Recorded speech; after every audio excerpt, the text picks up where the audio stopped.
Hey guys, Brady here with your daily tennis lesson. We're going to look today at separating ideas between returning first serve and second serve.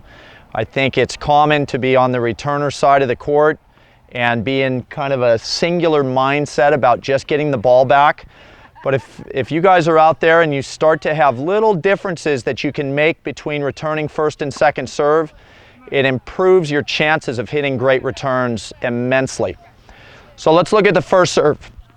I think what I would like to see shift when dealing with the first serve, rather than look for that extra space off the baseline and trying to give yourselves a little more time, let's really look at the size of the backswing that's being made. It's very common that I see players that have their forehand stroke, most likely a nice loop in the backswing, and they are unwilling to adjust that backswing on the return. And a decent server is going to make you miss a ton of returns if the backswing is too big. So what I would like to start to see is what I call more of a shallow backswing. If that's my full backswing there, I want to start to take the racket back a little lower and a little shallower. One thing we talk about on the modern forehand, a really good set position right before we swing to the ball, the opponent, if they were looking at it, should be able to see the butt cap of my racket. And that to me on a return of serve where the serve is coming in pretty hot is not a great idea. I want to start to see the racket, rather than the strings getting behind the handle, keep the strings what would be visible to the opponent. And that's this shallow idea. Again, I'm not telling you to block. Don't just set it off your right foot and push at it.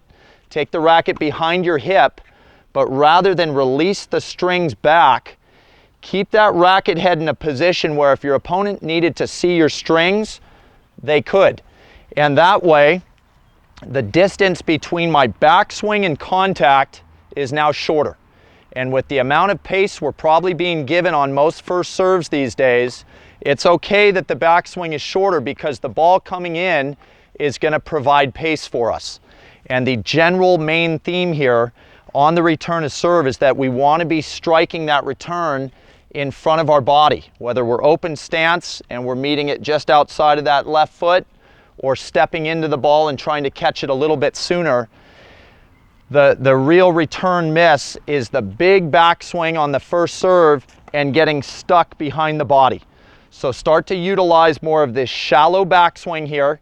Release that racket head to a point of contact in front of the body.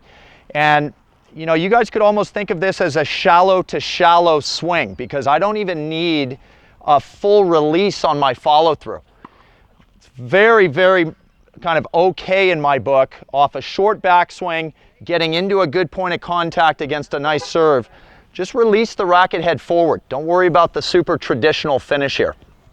That we save more for the second serve return, which I'm going to get into right now. Absolutely, we want to take advantage of these second serves. So now release the backswing more in that traditional spot, so long as you feel that that point of contact is still being achieved in front of the body.